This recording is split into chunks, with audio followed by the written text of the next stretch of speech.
มื้อนี้มางานบวชหลานชายที่บ้านเก้าเลี้ยวเมืองสีโคตะบองกำแพงนครเวียงจันทน์ซึ่งจะได้แห่ไปทำพิธีที่วัดบ้านดานคำมาเอาบุญน้ำกันเด้อพี่น้อง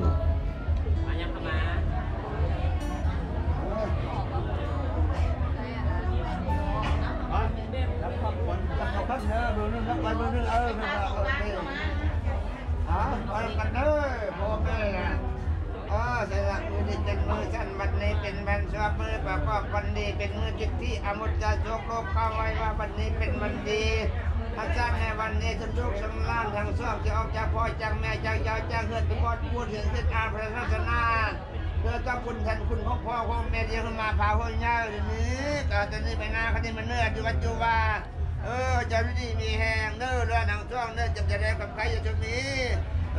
สำหรับที่ทรงทำใช้คุณพ่อคุณแม่จะให้บ้าให้การทำในสภาพประมาณทุกมุนเข้มแข็งมันยืน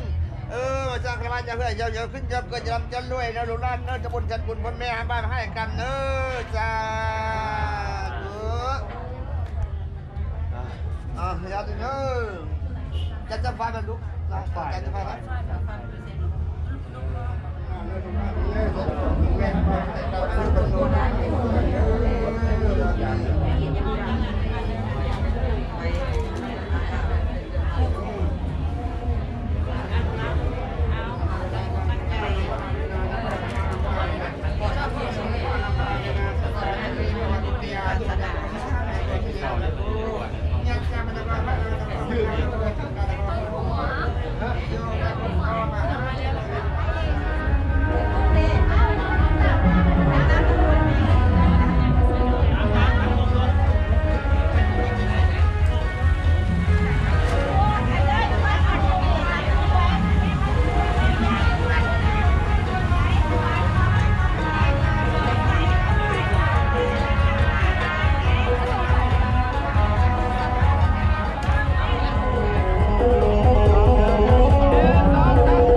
คือเนาะ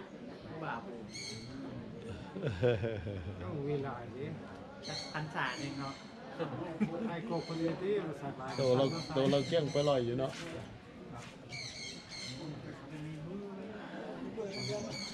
มันสูบกันได้เลย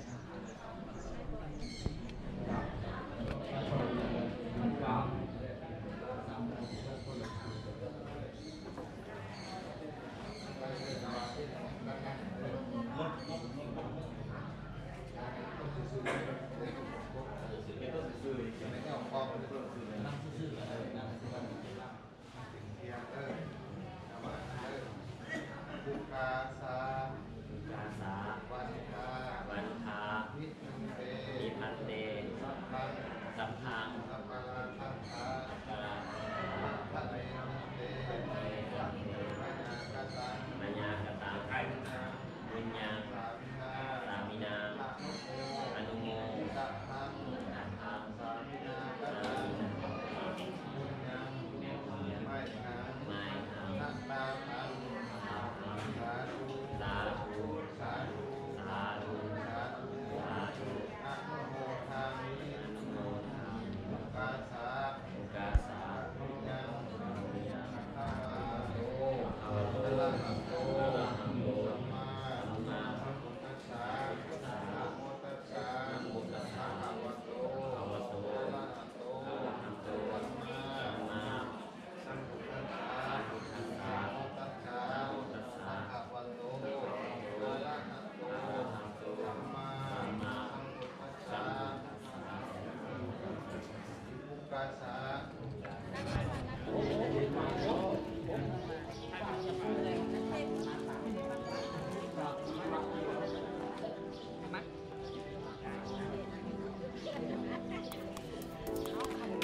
บ้านเด้อบ้านเป็นผู้แน่เลยนะโตนี่นะบ้านบ้านเป็นผู้สร้างนะเป็นผู้แน่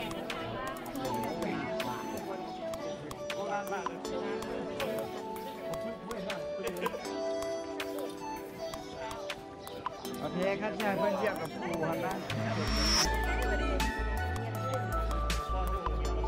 ดึงมาไก่ชุ่มเน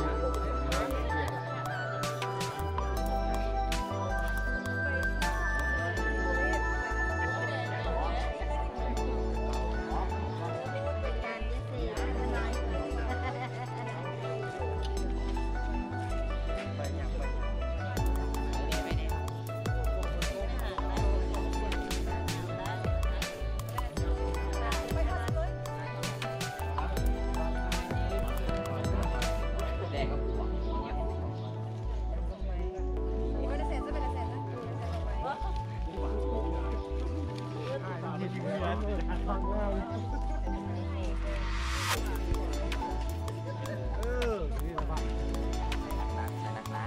กูบ่าเป็นพีไรอย่างเงี้ย